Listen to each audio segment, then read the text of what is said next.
Astaghfirullah. Assalamualaikum warahmatullahi wabarakatuh.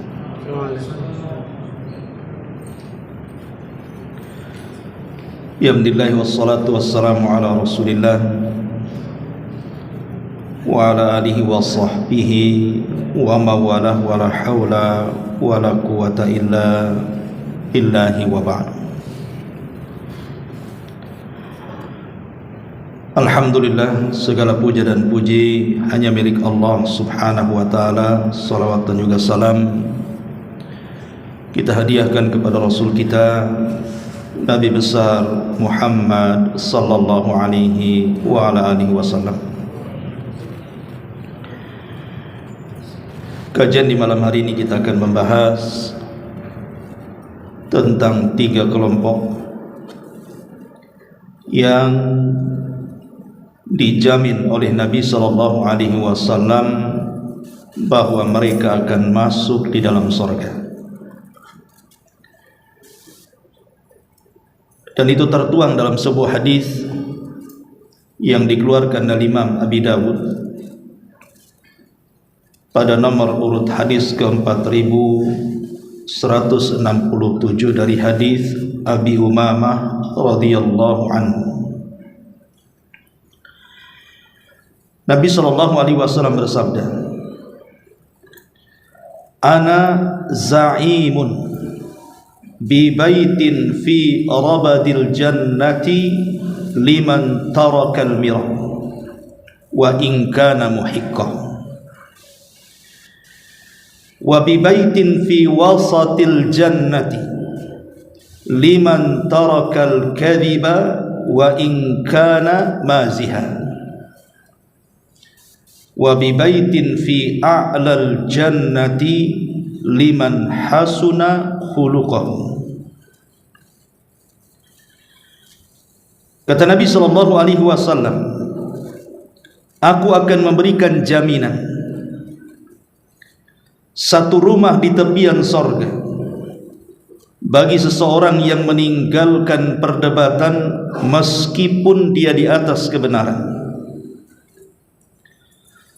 Dan aku juga menjamin akan dibangunkan satu rumah di sorga di tengah-tengahnya bagi seseorang yang meninggalkan kedustaan meskipun hanya bergurau atau bercanda.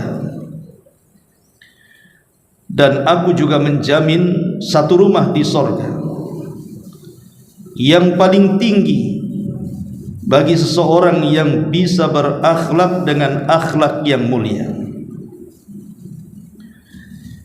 Inilah 3 kelompok yang disebutkan Nabi sallallahu alaihi wasallam, bahwa 3 kelompok ini dijamin akan dibangunkan rumah oleh Allah subhanahu wa ta'ala di sorga atas lisan Rasul. Baik, yang pertama, Nabi mengatakan, ana za'imun bi baitin fi rabadil jannah. Aku akan jamin dibangunkan satu rumah di tepian sorga bagi siapa? Liman taraka al-mira wa in kana muhiqqah. Bagi orang yang meninggalkan mira, artinya perdebatan, walaupun dia di atas kebenaran. Apa maknanya? Ma'asyiral muslimin yang dimuliakan Allah subhanahu wa ta'ala, kita tahu bahwa perdebatan dalam Islam itu sangat tercela. Berdebat dalam Islam itu hukumnya tercela. Dan yang dimaksud perdebatan dalam Islam di sini artinya al-mira. Ada mira, ada jidal. Harus dibedakan kalau mira dengan jidal itu. Kalau mira, berdebat memang bukan untuk mencari sebuah kebenaran. Kalau jidal terkadang mencari kebenaran, terkadang tidak. Kenapa demikian? Kalau seandainya ada orang yang berdebat di halayak orang ramai, saya akan contohkan satu kisah. Ada seorang ulama bahasa namanya Sibawe. itu pernah berdebat dengan Al-Imam Al-Kisai. Itu dua-duanya ulama nahwu, ulama bahasa. Ma'ruf kalau kita belajar ilmu nahwu, selalu dua ulama itu disebut-sebut, Al-Imam As-Sibawayh dan Al-Imam Al-Kisai. Jadi berdebat di halayak orang ramai. Qadarullah, As-Sibawayh mampu mengalahkan Al-Kisai dengan hujahnya. Setelah terjadi perdebatan ini, maka Imam Al-Kisai pun kemudian berusaha keluar dari kerumunan orang yang menyaksikan debat itu dengan sembunyi-sembunyi karena malu. Karena malu dia kalah dalam perdebatan, makanya dia menutup wajahnya, kemudian keluar dengan perasaan sakit hatinya.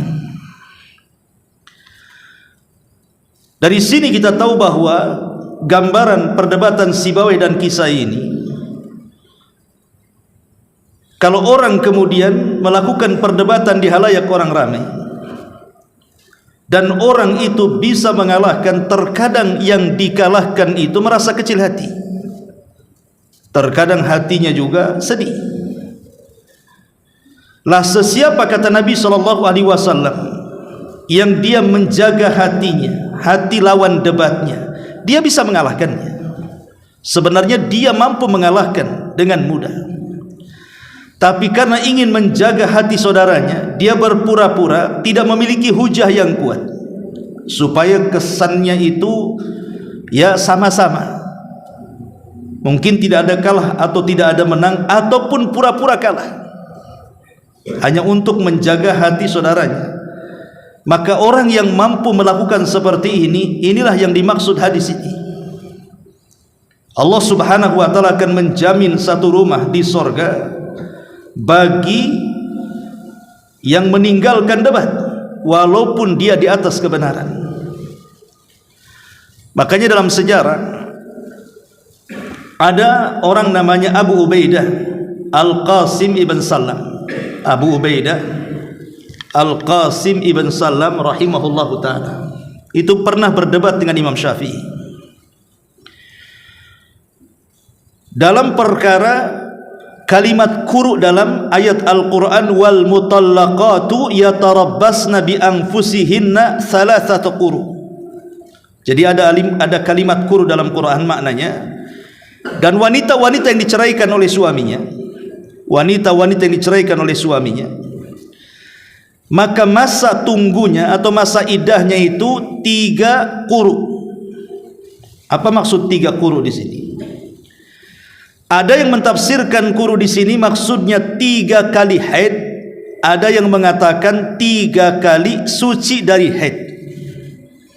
Jadi kalau ada wanita dicerai dan dia masih mengeluarkan darah haid, maka tidak boleh menikah dengan laki-laki lain sampai dia menghabiskan masa quru'nya, masa iddahnya, masa tunggunya. Lah ada yang mengatakan masa tunggu itu 3 kali haid wanita ini baru boleh menikah lagi. Tapi ada yang mengatakan bukan haid tetapi bersih daripada haid. Apa bedanya? Bedanya kalau haid berarti semata-mata keluar darah, ketiga kalinya berarti besoknya sudah bisa menikah dia dengan laki-laki lain.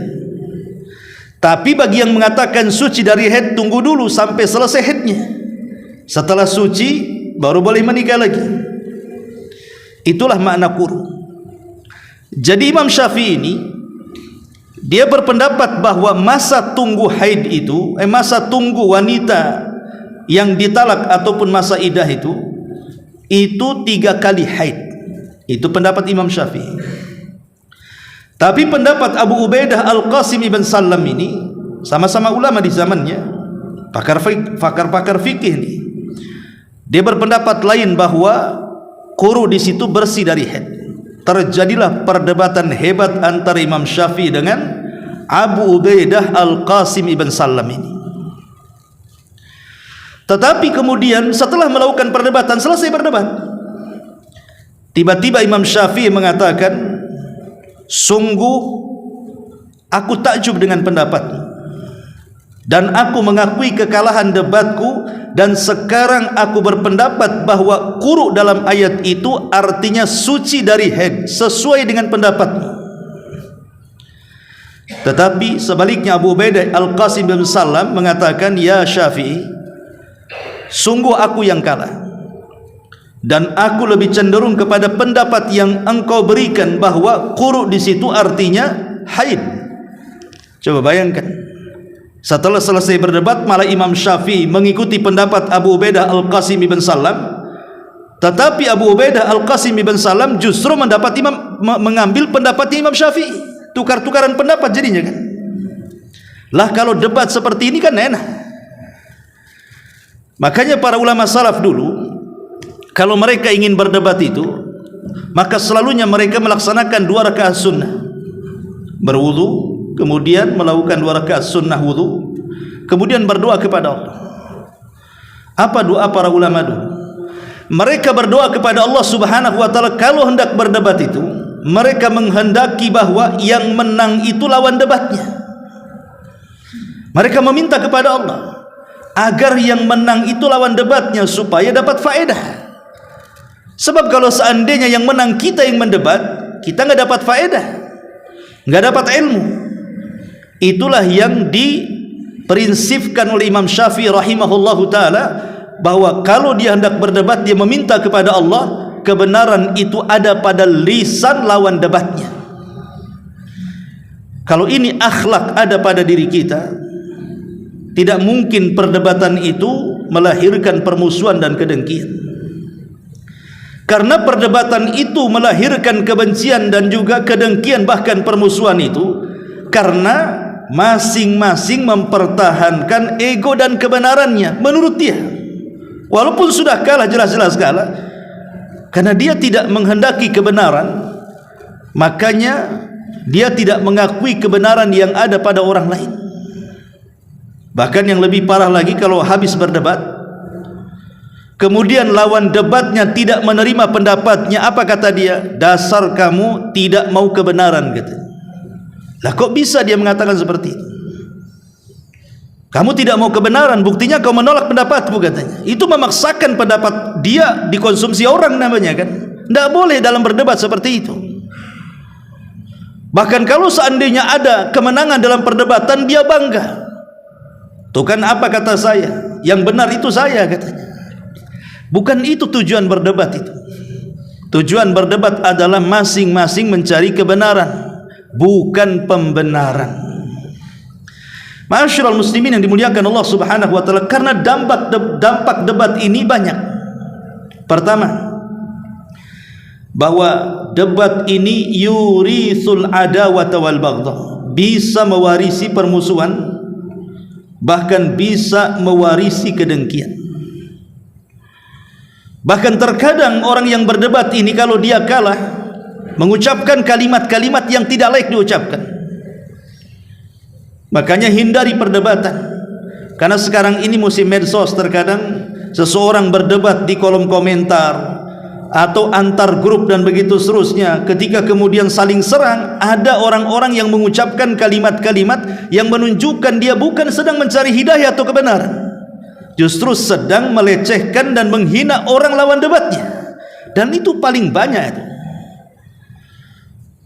Dan ini bahaya kalau sudah seperti ini kan. Akhirnya melahirkan permusuhan dan juga kebencian. Yang kedua, debat ini menyebabkan haramnya ilmu. Satu hari dari Yunus, dia mengatakan, telah dikirim kepadaku sebuah surat dari Maimun ibn Mihran. Isi suratnya, iyyaka wal khusumata wal jidal. Hati-hati engkau, hindari perdebatan dan hindari jidal. Kenapa? Wala tujadilna aliman wala jahilan. Jangan kau berdebat baik mengelawan orang yang alim ataupun orang jahil. Kenapa demikian? Ammal alim fa innahu yahzan anka ilmu wala yubali ma sanata, wa ammal jahil fa innahu yahshan bi sadrika wala yuti'u. Karena kalau lawan debatmu seorang alim, boleh jadi kemudian engkau bisa mengalahkannya, maka sama saja engkau sudah membuat sedih hatinya, sudah merusak hatinya, dan dia tidak peduli apa yang kau lakukan. Tetapi orang jahil pasti dia akan mengeyel dan tidak akan mengikuti apapun yang kau katakan. Makanya kata Imam Syafi'i, aku tidak pernah kalah kalau berdebat dengan orang alim, tapi aku kalah kalau berdebat dengan orang jahil. Karena orang jahil itu ngeyelan. Debat sama orang jahil itu ngeyel, nggak dapat kebenaran. Makanya Imam Syafi'i mengatakan, aku tidak pernah berdebat dengan siapapun kecuali aku menang, katanya. Kecuali melawan orang jahil, aku kalah, katanya. Makanya dari sini ma'asyiral muslimin yang dimuliakan Allah Azza wa Jal, hindari perdebatan, terutama dalam masalah-masalah khilafiyah. Masalah-masalah khilafiyah yang masing-masing ulama ada pendapat di situ. Contoh namanya kunut subuh nih. Ada orang berdebat kunut subuh itu sampai sengitnya saling sesat menyesatkan. Gara-gara masalah kunut. Padahal kunut subuh sendiri masalah khilaf ulama ini. Itu kan sumbernya gara-gara masalah hadis. Ada tambahan dalam hadis itu, Nabi SAW kunut sampai dia meninggal. Sebagian para ulama mengatakan bahwa tambahan ini lemah, sebagian orang mengatakan tambahan ini sahih. Imam Syafi'i mengatakan sahih tambahannya, Imam Ahmad mengatakan tidak sahih tambahannya. Bagi yang mensahihkan tambahan hadis ini berarti disyariatkan kunut. Bagi yang melemahkan berarti kunut itu bid'ah. Tapi kan sama-sama punya hujah di sini. Kalau masalah khilafiyah kemudian diperdebatkan sampai sesat menyesatkan, bid'ah membid'ahkan, ini tidak paham adab perdebatan. Jadi hindari perkara-perkara. Kalau memang kita ini berdebat, kemudian lawan debat kita ini nampaknya ngeyelan, ataupun dia tidak hendak mencari kebenaran, tinggalkan saja. Karena asal memang meninggalkan perdebatan itu disyariatkan sebagaimana hadis ini. Ma'asyiral muslimin yang dimuliakan Allah Azza wa Jalla, termasuk juga jidal ini sababun li raf'il barakati wa dhihabil khairi. Perdebatan ini menyebabkan terangkatnya berkah dan kebaikan. Dulu di zaman Nabi SAW didatangi malaikat Jibril ketika bulan Ramadan.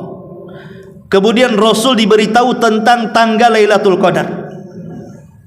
Rasul senang karena dikasih tahu tanggal Lailatul Qadarnya tanggal sekian. Berarti kalau sudah diketahui tanggal sekian, berarti tidak perlu lagi capek-capek mencari Lailatul Qadar kan, karena sudah ada tanggalnya. Tetapi setelah Rasul SAW keluar rumah ingin memberitahu para sahabatnya tentang tanggal Lailatul Qadar itu, tiba-tiba di jalan ada dua sahabat yang berdebat sampai mengangkat suaranya. Maka Nabi SAW akhirnya sibuk melerai dua orang ini. Lama sekali Rasul kemudian mendamaikan dua orang ini sampai betul-betul damai. Setelah meleraikan dua orang yang berdebat ini, Rasul lupa. Kemudian pulang ke rumah, padahal tujuannya dia keluar rumah itu ingin memberitahu tanggal Lailatul Qadar. Tapi karena sibuk kemudian melerai dua orang yang berdebat, dia lupa memberitahu, langsung pulang. Sampai di rumah dia tidak ingat lagi tanggal berapa itu. Lihat bagaimana gara-gara perdebatan ini akhirnya hilang berkah kan. Terpaksa akhirnya kita harus mencari Lailatul Qadar dengan susah payah di 10 malam terakhir itu, karena tidak tahu Lailatul Qadar tanggal berapa jadinya kan. Entah tanggal 21, 23, 25, 27, 29, kita tidak tahu yang satu pun. Makanya Aisyah radhiyallahu anha ketika ditanya tentang Lailatul Qadar, Aisyah mengatakan Lailatul Qadar itu sama dengan Ismul A'zam dalam Asmaul Husna. Nama Allah yang agung dalam nama-nama Allah yang 99 nama itu. Tidak tahu mana yang satu, sehingga kita harus mencarinya. Begitu juga malam Lailatul Qadar tanggalnya berapa, tidak ada yang tahu kecuali harus mencarinya. Tapi Rasul sudah mengatakan carilah di 10 akhir Ramadan. Tapi lihat gara-gara perdebatan dua orang ini akhirnya berkah hilang. Coba kalau seandainya tidak ada orang yang berdebat, kemudian Rasul memberitahu umatnya, kan kita tidak lelah-lelah. Pasti pada tanggal 27 semua serentak tanggal 27 pasti orang itu menghidupkan malam. Inilah gara-gara debat diangkatlah kebaikan. Itu pengaruh daripada jidal. Kemudian juga jidal adalah sababul halak. Dia sebab kehancuran. Nabi SAW mengatakan, "Dharuni ma taraktukum, fa innama halaka man kana qablakum bi kathrati su'alihim wa ikhtilafihim ala anbiya'ihim." Sudah, lakukan saja apa yang kutinggalkan kepada kalian, kata Nabi. Karena hancurnya umat sebelum kalian, terlampau banyak pertanyaan mereka dan perselisihan mereka terhadap nabi-nabi mereka. Lihat Bani Israel ketika berdebat dengan Nabi Musa soal sapi betina. Ketika ada orang yang meninggal dunia dan orang itu pejabat besar di tengah-tengah Bani Israel, kemudian yang membunuh ini menyembunyikan pembunuhannya dan menuduh kabilah yang lain membunuhnya, sehingga hampir terjadi perang gara-gara tuduh-tuduhan membunuh. Kemudian mereka datang kepada Nabi Musa mengatakan, "Ya Musa, bisa enggak kau tunjukkan kepada kami siapa pembunuhnya?" Maka Nabi Musa berdoa kepada Allah Azza wa Jalla. Kemudian Allah memerintahkan, kalau begitu sembelihlah seekor sapi betina. Nanti dengan itu akan teruraikan siapa pembunuhnya. Kalau sampai di sini Bani Israel langsung melakukannya, menyembelih sapi betina, selesai, langsung terungkap pembunuhnya. Tapi mereka malah menuduh Nabi Musa ini main-main, seolah-olah kami ini bertanya soal siapa pembunuhnya, kenapa engkau pula meminta kami untuk menyembelih seekor sapi betina? Apa hubungan siapa pembunuh dengan sapi betina ini?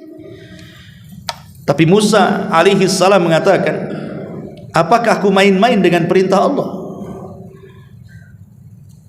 Kemudian mereka mulai berdebat dengan Nabi Musa soal apa warnanya, berapa usianya, sudahkah di pekerjaan ataukah dia liar, dan begitu seterusnya. Setelah kemudian diberikan jawaban-jawabannya, hampir-hampir mereka tidak bisa melaksanakannya. Hampir-hampir mereka tidak bisa melaksanakannya. Dan mereka tahu konsekuensinya. Kalau mereka batalkan nih penyembelihan sapi ini, pasti akan turun azab kepada mereka.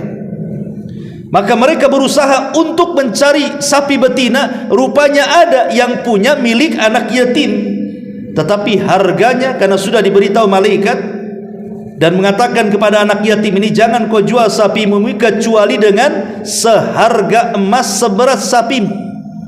Kalau mereka mau emas seberat sapimu, kasihkan sapimu. Bingunglah cari emas seberat sapi. Tapi kalau mereka tidak melakukan, akan turun azab masalahnya. Terpaksa mereka mengumpulkan apa? Emas-emas dari kalung, gelang, anting istri-istri mereka, anak-anak gadis mereka, kemudian dikumpulkan jadi satu. Nyusahkan diri sendiri. Nah inilah kenapa kemudian jidal ini menyebabkan kehancuran. Bahkan yang lebih daripada itu, jidal ini juga menyebabkan seseorang masuk neraka. Nabi SAW mengatakan, "Man talabal ilma liyujariya bihil ulama aw liyumariya bihis sufaha wa yasrifa bihi wujuhan nas ilaihi adkhalahu Allahun nar." Siapa yang mencari ilmu dalam rangka mendebat para ulama atau berjidal dengan orang-orang jahil supaya dia punya wajah di tengah-tengah manusia, punya kemuliaan di tengah-tengah manusia, kecuali Allah akan masukkan dia ke neraka. Artinya talabul ilminya percuma, karena tujuannya bukan untuk lillah, tapi hanya untuk berdebat dan berdebat.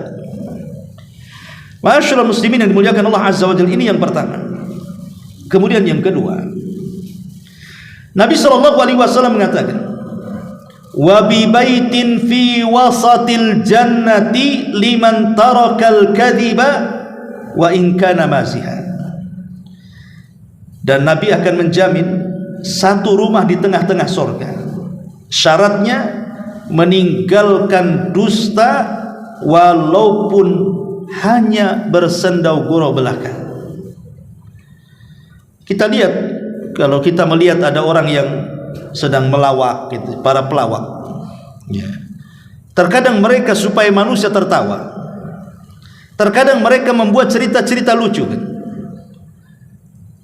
Yang parahnya lagi bukan hanya mengarang cerita-cerita lucu, kadang-kadang menghina lawan lawaknya. Akhirnya menimbulkan decak tawa karena dianggap lucu. Ma'asyiral muslimin yang dimuliakan Allah Subhanahu wa taala, tidak boleh bercanda kalau di dalamnya ada dusta. Kalau dusta dalam candaan saja tidak boleh, apalagi bukan dalam candaan. Makanya ulama mengatakan ada beberapa tempat orang itu tidak boleh bercanda. Pertama, menakut-nakuti seorang muslim, tidak boleh bercanda.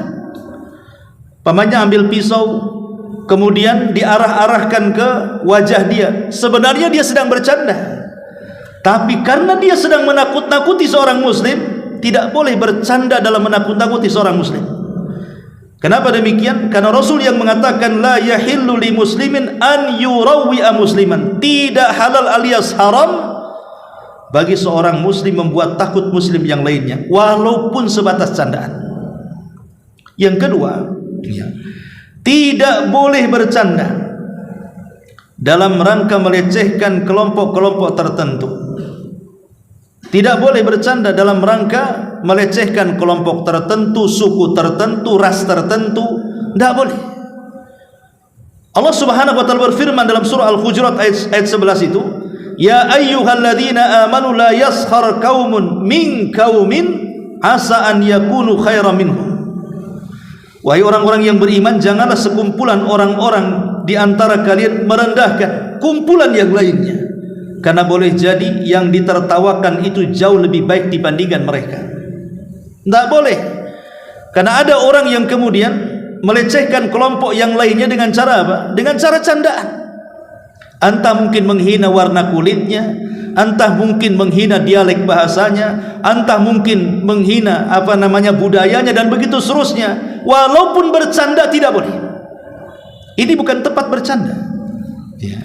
Kemudian yang ketiga, tidak boleh canda itu isinya tuduhan ataupun fitnah terhadap orang. Tidak boleh bercanda, walaupun bercanda kalau di dalamnya ada fitnah, ada tuduhan kepada orang lain, maka sangat dilarang oleh para ulama. Ini yang ketiga. Kemudian yang keempat, jangan pula bercanda kepada orang yang tidak suka bercanda. Kan ada orang yang tidak suka bercanda kan? Ada orang itu tipenya serius saja. Jangan bercanda kepada orang yang tidak suka bercanda, bisa tersinggung dia. Kemudian juga jangan bercanda dalam perkara-perkara serius, di pengadilan, di persidangan. Tidak boleh seseorang saksi bercanda dengan hakim di situ. Ini serius, sedang memutuskan sebuah perkara. Ataupun di majelis-majelis penguasa, di majelis-majelis ilmu. Ini bukan tempat bercanda. Jadi harus dipahami bahwa jangan bercanda dalam perkara-perkara yang sedang serius. Kemudian juga tidak boleh bercanda dalam kedustaan. Syekh bin Baz pernah ditanya, saya melihat salah satu YouTube tentang seorang syekh bertanya kepada Syekh bin Baz tentang orang tua yang menceritakan sebelum tidur anaknya, di mana dalam cerita-cerita itu ada pendidikan di dalamnya. Mungkin zaman dulu itu kan ada cerita-cerita rakyat lah, semacam mungkin cerita kera dengan kura-kura gitu ya. Zaman dulu itu kan memang ada pendidikan di dalamnya. Atau mencerita-cerita fiktif tapi ada pelajaran di dalamnya. Jadi Syekh bin Baz ditanya, boleh enggak orang tua bercerita dengan cerita fiktif dan di dalamnya ada pelajaran untuk anaknya? Maka Syekh bin Baz mengatakan sebaiknya tidak dilakukan. Banyak kisah-kisah yang jauh lebih baik dari itu dan tersimpan pendidikan di dalamnya, seperti kisahnya para nabi, kisahnya para ulama, kisahnya para sahabat. Kenapa harus mengambil kisah-kisah yang tidak ada kisahnya, kisah fiktif? Ya.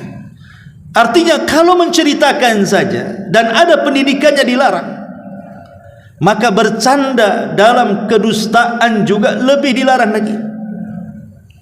maka tidak boleh, karena dusta itu sendiri adalah dosa besar. Iyyakum wal kadhiba fa innal kadhiba yahdi ilal fujur wal fujuru yahdi ilan nar.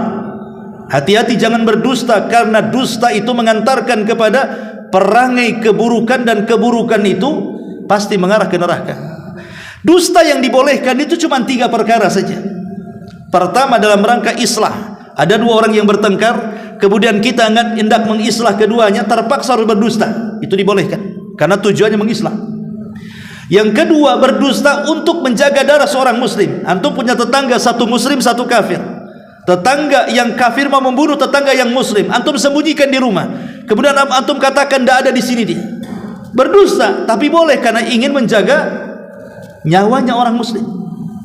Atau berdusta dalam keluarga. Suami berdusta soal makanan, bilang enak padahal tak enak. Suami bicara soal pakaian, tak bagus dibilang bagus, tidak cantik dibilang cantik, hanya untuk keharmonisan keluarga, dibolehkan. Tetapi candaan dusta-dusta yang lainnya, walaupun bercanda, tetap tidak boleh. Kenapa? Karena ada hadis Nabi mengatakan, wailun lilladzi yuhaddits fayakdzib liyudhika bihil qaum wailun lahum wa wailun lahum. Celaka seseorang yang berbicara dusta untuk membuat orang tertawa. Celaka dia dan celaka dia. Ini yang kedua. Kemudian yang ketiga, Nabi SAW mengatakan, wa bibaitin fi a'lal jannati liman hassana khuluqahu. Dan aku jamin, kata Rasul, Allah akan bangunkan satu rumah di tempat yang paling tinggi di sorga. Bagi siapa? Bagi orang-orang yang memperbaiki akhlaknya. Yang dimaksud khuluk, khuluk itu artinya akhlak yang dilatih. Kan akhlak itu ada 2 ya. Memang ada akhlak bawaan, dari kecil memang dia punya akhlak, karakternya seperti itu. Maka ini bukan akhlak, memang tabiat masuknya. Tapi yang dimaksud akhlak di sini, dalam hadis ini, artinya akhlak yang memang dilatih dan dibiasakan. Itu maksudnya. Jadi akhlak yang dilatih dan dibiasakan, bukan tabiat dari kecil, bukan. Akhlak yang dilatih. Seperti mamanya orang yang biasa ngomong kasar, dilatih dia mulai meninggalkan sedikit-sedikit tuh, mulai halus, mulai santun, dibiasakan. Ya. Jadi orang-orang yang kemudian biasa menghina orang, mulai dia menghormati orang. Atau tak biasa dia mengucapkan terima kasih, akhirnya dia berusaha untuk berterima kasih. Jadi terus dilatih sama dia. Itu disebut akhlak namanya. Jadi kalimat khuluk itu artinya akhlak yang dibiasakan dan dilatih. Sebab kalau yang memang tabiat dari kecil itu bukan akhlak, dalam bahasa Arabnya apa? Khimun atau apa tuh namanya. Itu memang sudah tabiat dari kecil ya. Tapi maksudnya akhlak di sini artinya sesuatu kebiasaan baik yang dilatih akhirnya menjadi orang baik. Masyarul muslimin yang dimuliakan Allah Subhanahu wa taala, kenapa kemudian Nabi sallallahu alaihi wasallam menutup dengan akhlak? Dan Allah Subhanahu wa taala membuatkan rumah paling tinggi. Kalau pertama kan di pinggiran sorga, bagi orang yang meninggalkan debat walaupun dia di atas kebenaran. Yang kedua, mulai di tengah sorga, bagi orang yang meninggalkan dusta walaupun dia bercanda. Baru yang terakhir dibuatkan rumah paling tinggi di sorga bagi yang memperbaiki akhlaknya. Kenapa kemudian Rasul menutup dengan akhlak di sini? Di mana akhlak itulah yang kemudian menjadikan titik paling tinggi di sorga bagi orang-orang yang masuk dalam sorga. Karena kebanyakan orang masuk neraka itu lisannya. Kebanyakan orang masuk neraka itu karena lisan. Makanya kenapa berdebat itu amalan lisan, dusta itu amalan lisan. Kemudian ditutup dengan akhlak. Sebab kalau orang tidak berakhlak, maka lisannya itu tidak akan berakhlak. Dan ketika kemudian lisannya tidak berakhlak, Rasul mengatakan kepada Mu'adz bin Jabal radhiyallahu an, "Thaqilatka umuka ya Mu'adz." Celaka engkau wahai Mu'adz. "Wa hal yakubbun nas fi nari jahannam illa hasaidu alsinatihim." Bukankah kebanyakan orang masuk ke dalam jahanam itu akibat lisan-lisan mereka? Shadaqa Rasulullah. Ya, memang sangat benar ucapan Rasul. Lihat dosa-dosa lisan itu. Dari ghibah, itu dosa lisan. Namimah, itu dosa lisan. Menghina, melaknat, itu dosa lisan. Lah, dosa-dosa lisan ini membahayakan para pelakunya. Bahkan bisa menggugurkan amalan-amalan sunnah yang sudah kita kerjakan.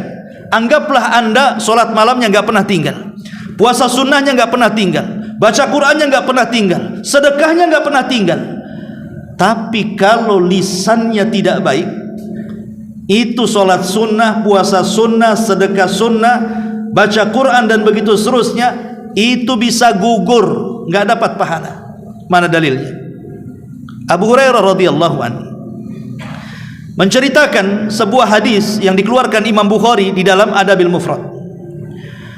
Ada seseorang bertanya kepada Nabi SAW, "Ya Rasulullah, inna fulanatan taqumul laila wa tasumun nahar wa tasaddaqat bi fuduli amwaliha wa taf'al walakin tu'dhi jiranaha bi lisaniha."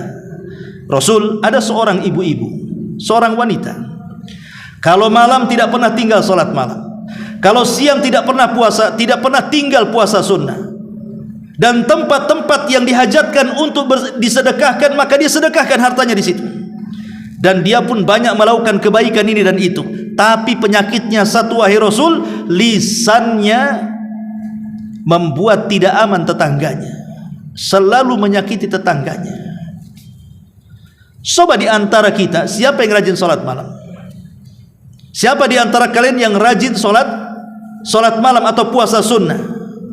Senin Kamis lah, kalaupun tidak puasa Daud. Atau yang rajin setiap hari baca Quran, atau yang rajin bersedekah ke sana kemari, kan? Tidak ada. Tapi wanita ini sempurna, sholat malamnya iya, puasa sunnahnya iya, baca Qurannya, sedekahnya oke, berbuat kebaikannya banyak. Tetapi penyakitnya satu, lisannya tidak bisa dijaga kepada tetangganya. Apa kata Rasul?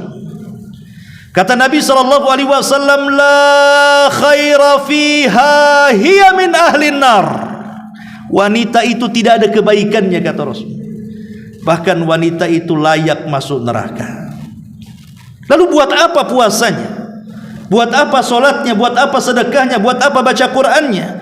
Kalau harus hangus gara-gara dosa lisannya. Makanya dosa lisan ini luar biasa. Di zaman Nabi SAW ada dua orang bertengkar soal nasab. Yang satu mengatakan, tahu nggak kamu siapa saya, katanya. Tahu nggak kamu siapa saya? Dengan sombongnya dia mengatakan. Kata kawannya, emang siapa kamu?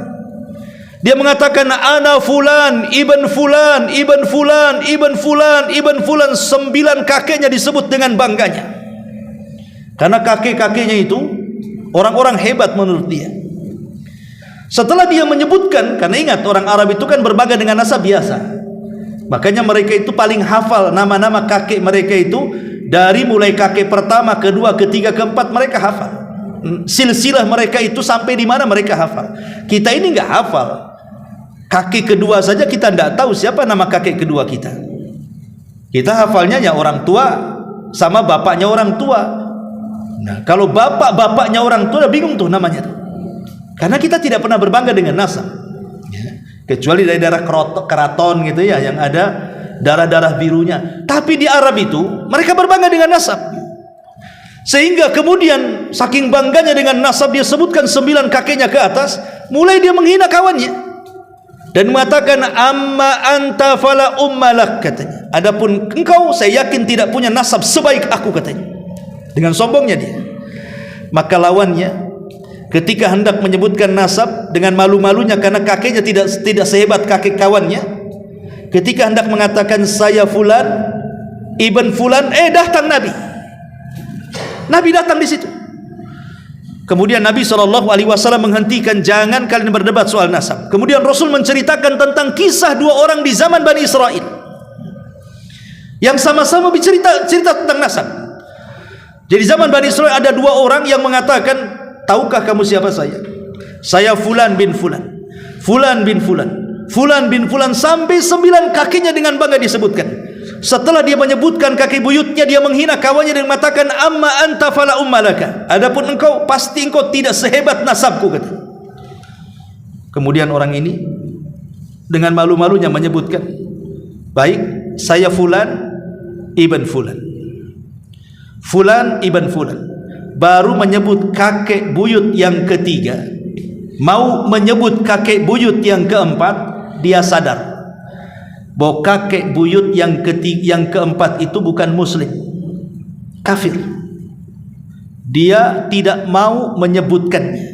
Akhirnya dia ulang, ana Fulan ibnu Fulan, ibnu Fulan, ibnu Fulan, ibnul Islam. Yang keempatnya diganti Islam, karena yang keempatnya kafir. Jadi dia mengatakan, ana Fulan ibnu Fulan, ibnu Fulan, ibnul Islam, katanya. Allah takdirkan dua-duanya meninggal. Yang pertama berbangga dengan nasab tanpa peduli apakah kakek buyutnya muslim kafir, Allah masukkan ke neraka. Tapi yang kedua, yang dia tidak berbangga dengan kakek buyutnya yang kafir, dia hanya berbangga dengan kakek buyutnya yang muslim, Allah masukkan ke surga.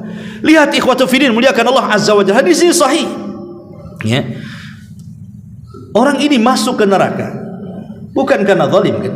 Bukan karena membunuh orang, bukan karena zina, bukan karena menampar, bukan karena mengambil hak orang, enggak. Orang ini masuk neraka gara-gara lisan. Hanya menyebutkan saya anak si Fulan, anak si Fulan, anak si Fulan, masuk neraka. Ini kan dosa lisan namanya. Makanya kenapa Nabi SAW dalam hadis ini menutup dengan akhlak? Karena akhlak inilah yang kemudian memperbaiki lisan seseorang. Supaya kita ingin masuk surga, dan surga yang paling tinggi, maka berakhlaklah supaya lisan kita tidak suka berdebat dan tidak suka berdusta. Gitu maksudnya. Masyarul muslimin yang dimuliakan Allah azza wa jalla. Adapun keutamaan akhlak sendiri, yang pertama,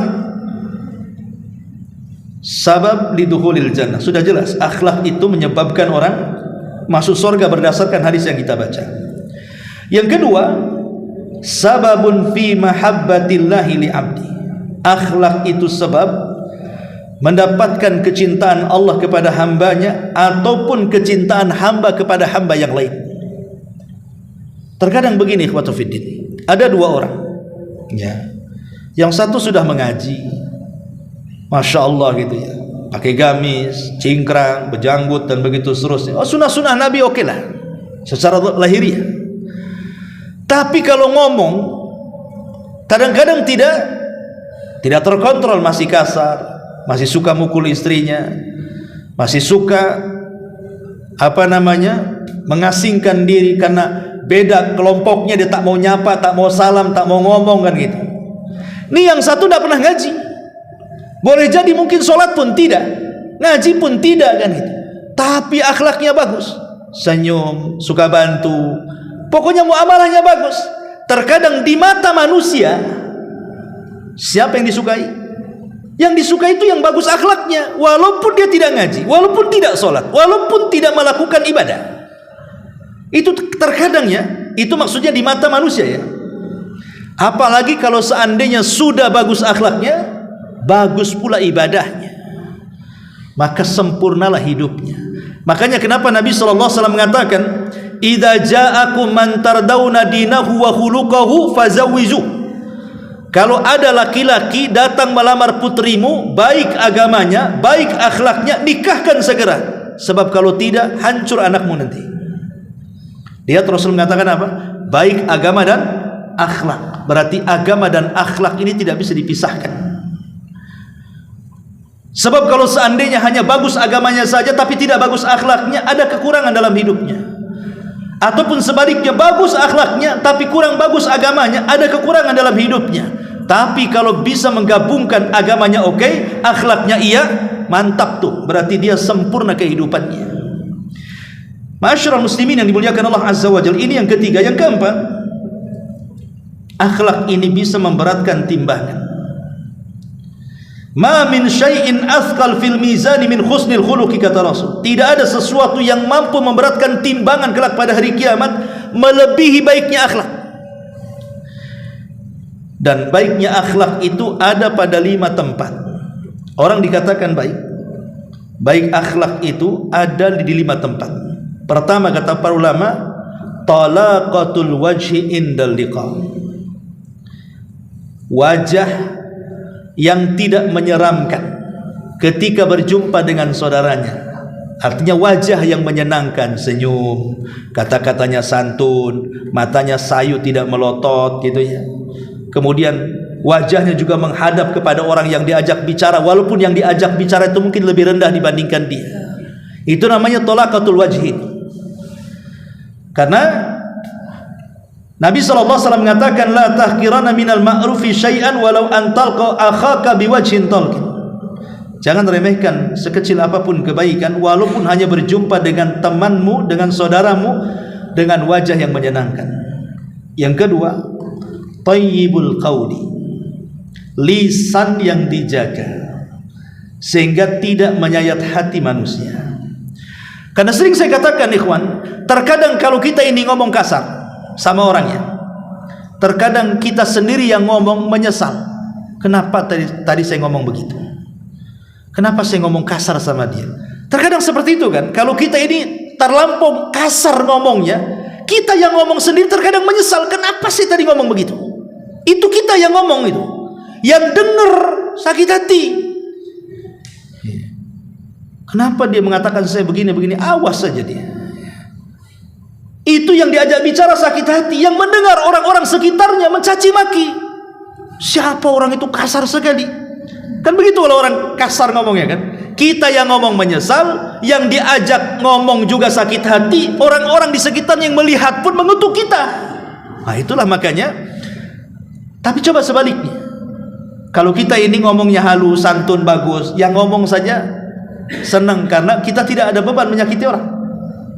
Yang diajak ngomong hatinya juga lembut, senang, pengen bicara dengan dia lagi, pengen ngobrol dengan dia lagi. Orang-orang di sekitarnya pun muji, Masya Allah, orang itu santun kali. Lah ini makanya ini bagian daripada akhlak thayyibatul qaul namanya ya. Nabi SAW mengatakan wal kalimatu thayyibatu shadaqatun. Kalimat yang baik itu bagian daripada sedekah. Yang ketiga, kaful adha. Kaful adha. Artinya kaful adha di sini jangan sampai mendatangkan madarat kepada orang lain. Jangan sampai mendatangkan keburukan kepada orang. Naruh sampah, ya memang betul sampah itu depan rumah kita, tapi itu sampah basah, baunya ke tetangga ya. Lah ini kan masalah kan. Apalagi kalau sampahnya jelas-jelas diletakkan depan rumah tetangga pula kan, itu kurang ajar namanya. Yang jelas-jelas saja kita letakkan di depan rumah kita, tapi kalau baunya ke tetangga, itu sama nggak punya akhlak namanya. Atau naruh motor asal-asalan gitu ya, parkir depan rumah tetangga. Atau punya pohon mangga di depan rumah, giliran panen kita yang ngambil buahnya, giliran nyapu tetangganya yang nyapu bersih tuh daunnya. Ini kan masalah ya, Pak. Ya. Nah ini contoh-contoh, maka akhlak itu jangan sampai membawa madarat kepada orang lain. La dharara wala dhirar. Baik dengan lisan kita atau dengan perbuatan kita. Al muslimu man salimal muslimuna min lisanihi wa yadihi. Seorang muslim itu kalau muslim lainnya selamat dengan lisan dan tangannya. Yang keempat, tahammul adza an-nasi. Maafkan. Ya, jangan membalas. Kalau disakiti manusia jangan membalas sebisa mungkin. Pamannya ada saudara kita menyakiti kita dengan lisannya. Kalau kita balas lisan dengan lisan, maka tidak bisa dibedakan mana yang berakal mana yang gila. Supaya dibedakan sama-sama, oh dia tidak berakal, saya jangan sampai dia tidak berakal. Supaya terbedakan mana yang baik mana yang buruk. Sabar, idfa billati hiya ahsan. Kalau bisa balas dengan sesuatu yang jauh lebih baik lagi. Kalau kita bisa melakukan seperti ini berarti kita berakhlak. Makanya ada istilah para ulama, apapun yang diucapkan manusia itu jangan dipedulikan. Karena Hakikatnya orang yang sedang marah dengan ucapan yang kasar kepada kita, dalam hatinya ada bara api yang sedang diluapkan. Kalau seandainya kemudian kita ikut marah dan mengatakan yang sama, itu sama dengan memindahkan bara api saudaranya ke dalam hati kita. Sama-sama marah, sama-sama menyala akhirnya kan.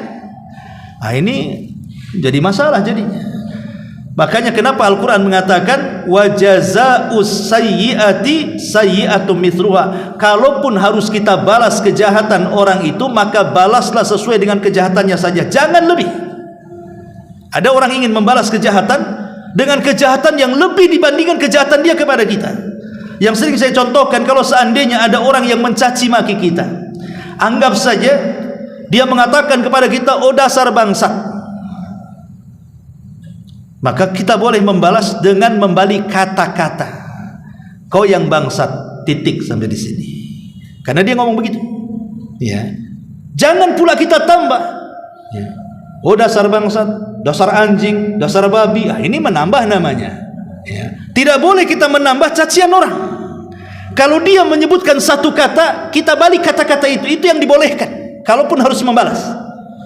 Karena Allah yang mengatakan wa jazaa'us sayyi'ati sayyi'atu mithluha, kan itu. Balasan orang yang berbuat jahat itu dengan kejahatan yang sama, tidak boleh lebih. Kalau lebih itu namanya berarti kita lebih jahat dibandingkan dia. Maka kenapa kemudian tahammul adza ini bagian daripada akhlak. Dan yang terakhir, al-ihsan ilan nas ma'a isaatihim, berbuat baik kepada manusia padahal mereka sudah berbuat jahat kepada kita. Kalau ini bisa dilakukan, luar biasa. Lihat Abu Bakar Siddiq radhiyallahu anhu. Sudah jelas-jelas Mistah ini, Ibn Utsatha ini memfitnah Aisyah berzina dengan Safwan, padahal ini adalah berita hoax yang ditimbulkan orang-orang munafik. Sementara Mistah Ibn Utsatha ini setiap hari yang ngasih rumah Abu Bakar, yang ngasih uang bulanan Abu Bakar, makan ikut Abu Bakar. Ketika terjadi fitnah Aisyah, ikut-ikut memfitnah dia. Siapa yang tidak sakit hati? Abu Bakar manusia sakit hati juga. Tapi kemudian turun ayat, tidak boleh seseorang bersumpah padahal dia punya kekayaan untuk tidak memberi makan kepada kerabatnya. Bukankah Allah ingin mengampuni dosa-dosamu? Maka kemudian setelah turun ayat ini, wala ya'tali ulil fadli minkum wasaila, akhir ayat itu, maka Abu Bakar kemudian meredam marahnya dan dia berjanji kepada Allah, dia ingin memberikan nafkah lagi kepada Mistah 2 kali lipat dari sebelumnya. Bisa seperti Abu Bakar? Tidak ada. Kalau kita ini umpamanya merawat saudara kita, tahu-tahu saudara kita memfitnah kita, bisa diusir sama kita dari rumah. Ngapain aku rawat kau, katanya, pergi sana. Lah, kalau kita bisa berbuat baik kepada orang yang berbuat jahat kepada kita, ini bagian daripada akhlak yang mulia. Inilah 5 yang disebut dengan akhlak oleh para ulama. Ma'asyiral muslimin yang dimuliakan Allah Subhanahu wa taala. Dan yang terakhir tentunya, akhlak adalah alamah ala kamalil iman. Akhlak itu alamat yang menunjuk tentang kesempurnaan iman. Rasul mengatakan akmalul mu'minina imanan ahsanuhum khuluqa. Sesempurna iman seorang mukmin adalah yang paling baik akhlaknya. Wallahu a'lam bishawab. Inilah yang bisa saya sampaikan, mudah-mudahan manfaatnya. Subhanallah bihamdika asyhadu an la ilaha illa anta astaghfiruka wa atubu ilaik. Allahu ta'ala alam. Assalamualaikum warahmatullahi wabarakatuh.